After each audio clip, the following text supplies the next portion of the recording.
Having recently ran my first ever marathon, there are a few things that I kind of learned along the way during training, and also some of the things I wish I kind of knew before I started.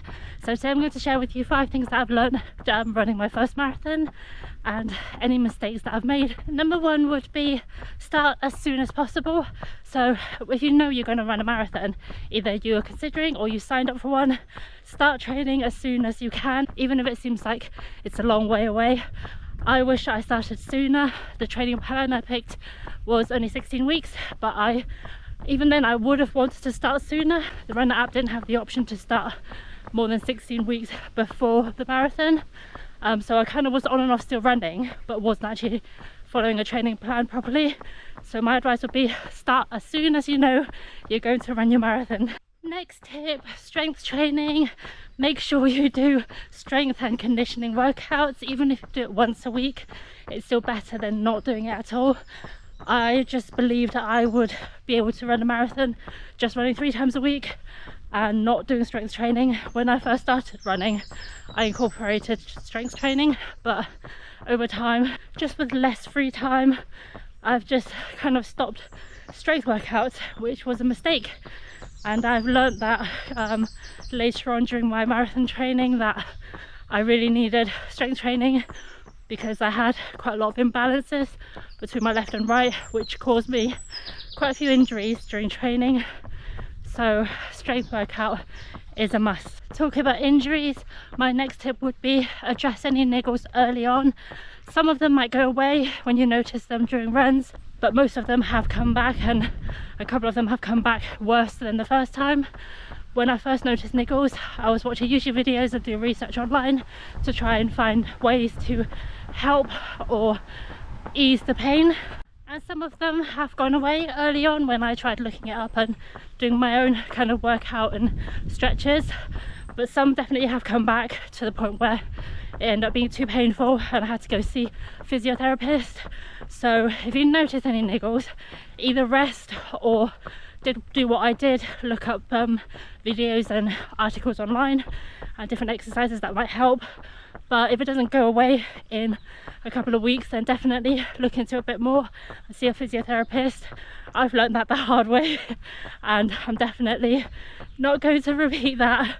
I'm going to address any niggles or any pain as early as I notice them to avoid what happened last time. My next tip is to sleep. You probably know and heard people say how important it is to get enough sleep when you're doing a lot of running. And for me, at the start, when I started increasing the distance for marathon training, I felt tired all the time, like absolutely exhausted most days.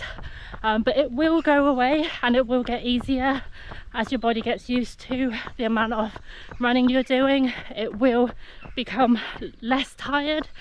I feel like that happened to me. I was less exhausted over time, assuming you're eating and drinking enough. So it will kind of get easier, but do try and sleep as much as you can. I don't sleep very well at night, so it was a bit of a struggle for me, but I did have a lot of naps in the day. Sometimes when I work from home, I'll have lunch, I'll sit on the sofa and I would actually fall asleep for like 20 minutes or so because I'm just so exhausted. But it does really help. Even just like a short nap helps me just recharge enough to get me through the day or get me through until bedtime. So make sure you sleep. My next tip is just to go out and get it done. Do the run as much as you don't want to. Sometimes it's so easy to miss one run and then miss a second run and a third run following the first missed run. So make sure you go out and stay consistent and keep running. Sometimes it's really hard, which I totally understand, especially when you're training for a spring marathon like I did, having to run through winter. I'm really scared of the dark, so when I have to go out running in the dark, it was really hard and a real struggle for me to get myself out the door. I also hate the rain and I really struggle when it's cold, so having to make myself get out and go for a run during winter months was a challenge, definitely, but I still did it and I didn't miss a run every week until I got injured. But the consistency of running and getting out the door is so important during marathon training. You'll be very grateful that you have gone out and did those runs when it comes to marathon race day. Running a marathon is a huge deal, whether it's your first marathon, your 10th, your 50th. It is a big deal when it's a long distance, so you want to feel like you've done everything you could to prepare yourself and have the best chance of having a really good day on race day, which I didn't get because of my injuries, but I still tried my best and did what I could. So yeah, make sure you go out and get the run done. So those were the 5 tips I would give someone who's training for their first marathon, or maybe just want to learn about some of the mistakes I've made while marathon training. Hopefully they were helpful to you.